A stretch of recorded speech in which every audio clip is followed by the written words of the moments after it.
Good morning, everyone. My name is Mighty Stream, and I'm going to do your August the 17th just for today in a meditation. Hope you're doing well this morning. I am. It's a beautiful morning. It's early, and I am excited to be alive. The title of the meditation is Tell the Truth. A symptom of our disease is alienation, and honest sharing will free us to recover. Now, that comes from our basic text, page 83. Truth connects us to life while fear, isolation, and dishonesty alienate us from it. As using addicts, we hid as much of the truth about ourselves from as much of the world as we possibly could. Our fear kept us from opening ourselves up to those around us, providing protection against what others might do if we appeared, vulnerable. But our fear also kept us from connecting with our world. We lived like alien beings on our own planet, always alone and getting lonelier by the minute. The 12 steps and the fellowship of recovering addicts give people like us a place where we can feel safe, telling the truth about ourselves. We are able to honestly admit our frustrating, humbling powerlessness over addiction because we meet many others who've been in the same situation. We're safe among them. And we keep on telling more of the truth about ourselves as we continue to work the steps. The more we do, the more truly connected we feel to the world around us. Today, we need not hide from the reality of our relations with the people, places, and things in our lives. We accept those relationships just as they are, and we own our part in them. We take time every day to ask, am I telling the truth about myself? Each time we do this, we draw that much further away from the alienation that characterizes our addiction, and that much closer to the freedom recovery can bring us. Just for today, truth is my connection to reality. Today, I will take time to ask myself, am I telling the truth? Wow, that was deep.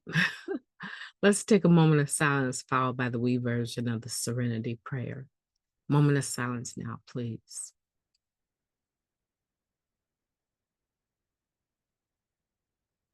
Thank you. God, grant us the serenity to accept the things that we cannot change, the courage to change the things that we can, and the wisdom to know the difference.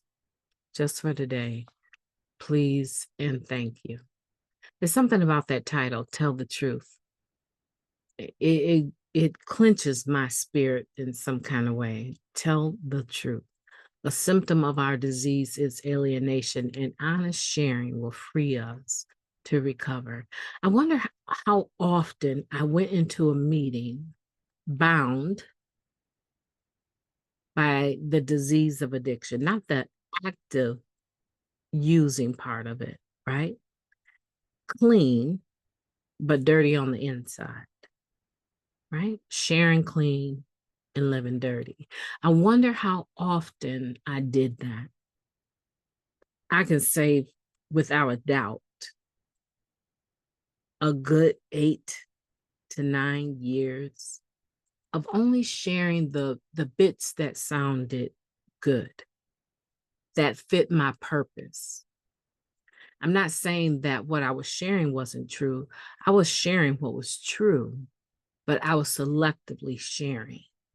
And I was sharing for impact. I was sharing to impress. I was sharing to I don't want to say depress, but the opposite of impress, right? So I was sharing to scare people further away from me.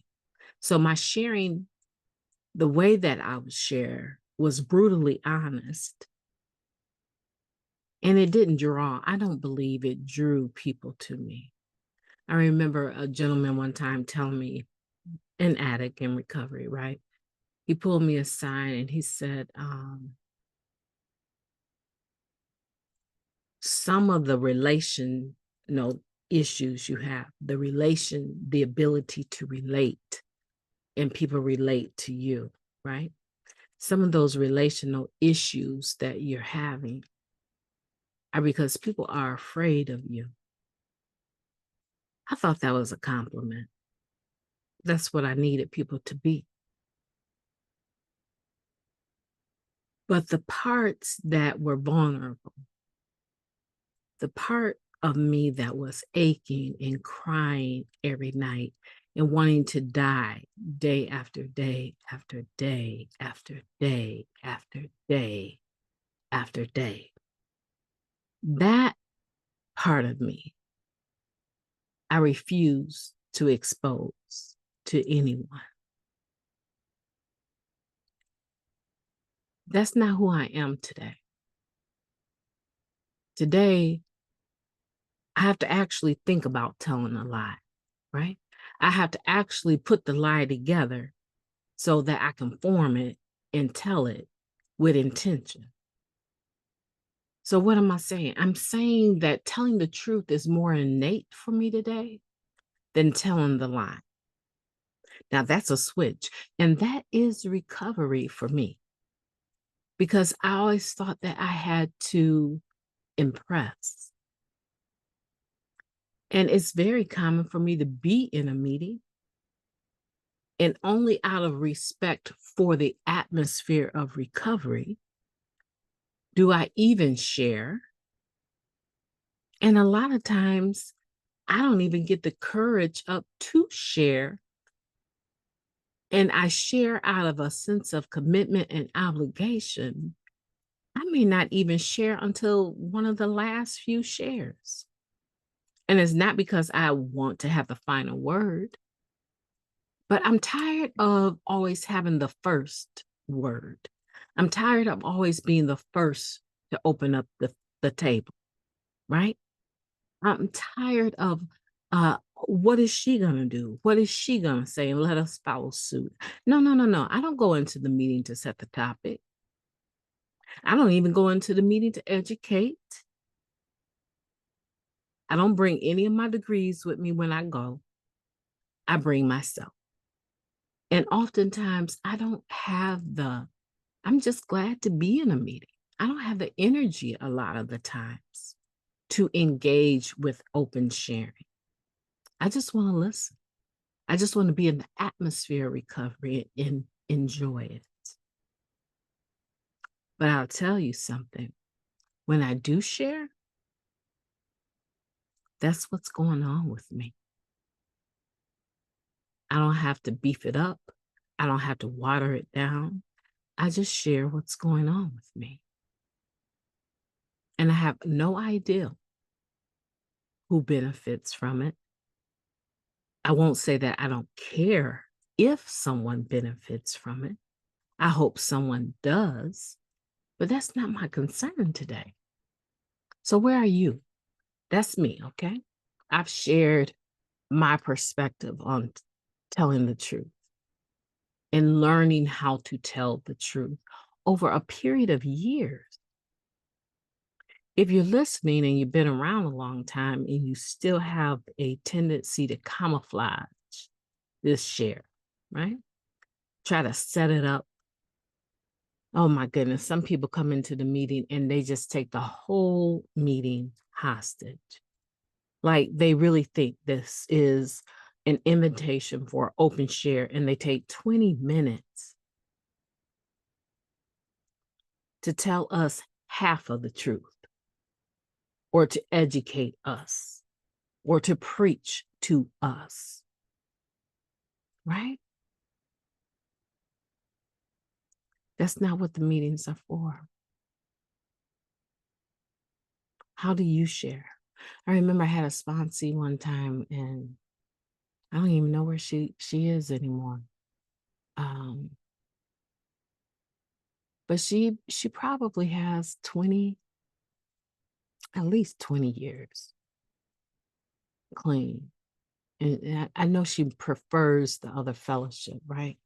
So I don't even know where she's at. But when she came into the area, there was such an energy that came with her.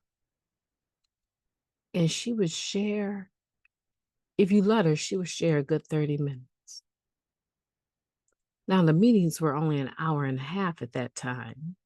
And it took a good 20 minutes just to get through the fluff of the meeting, the readings and announcements and all of that.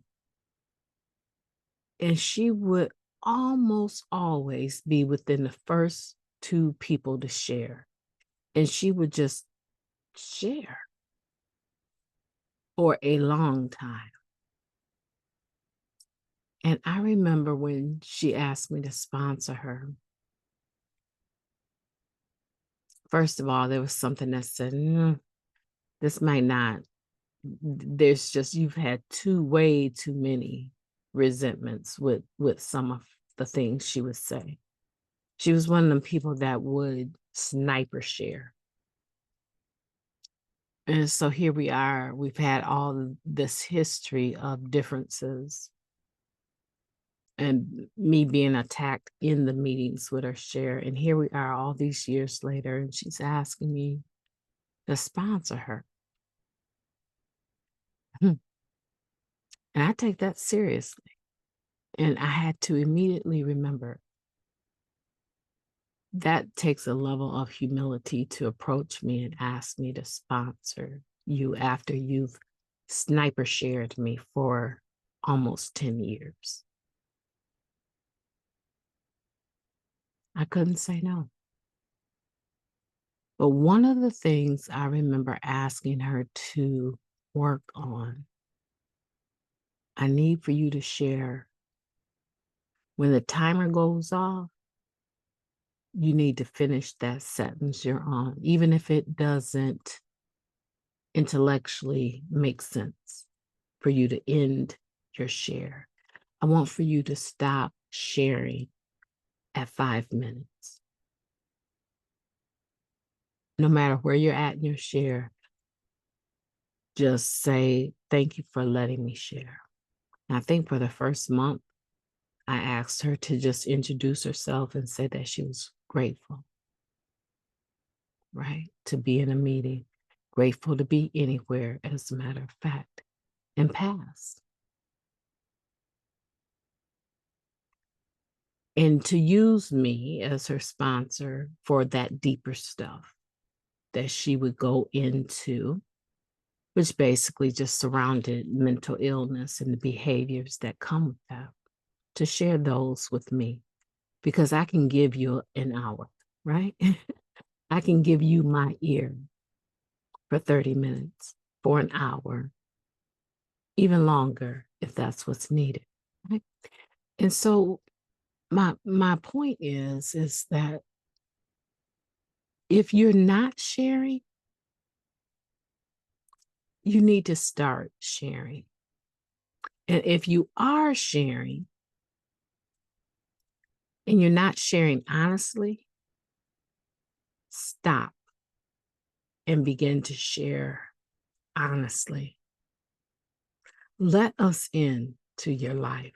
Let us, the group, in to who you are, because you're letting us in to your life, the truth, the authentic self, right?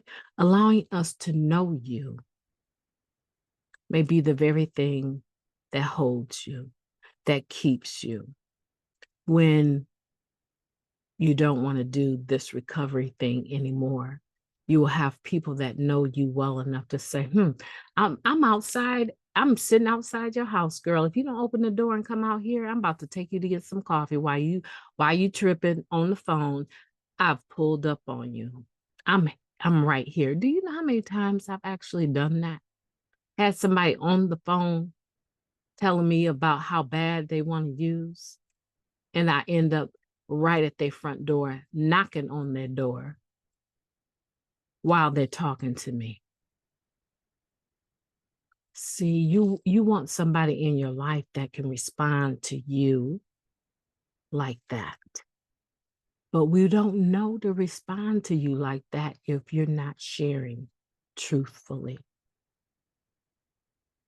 NA also stands for never alone. You never have to be alone again. So let's take the fact that this is a program and one of that is built on a foundation of honesty, open-mindedness, and willingness. And that is the how of the program. My name is Mighty Stream. I've enjoyed talking to you today, and I hope that you've enjoyed the podcast. Have a beautiful day on purpose. Talk to you tomorrow.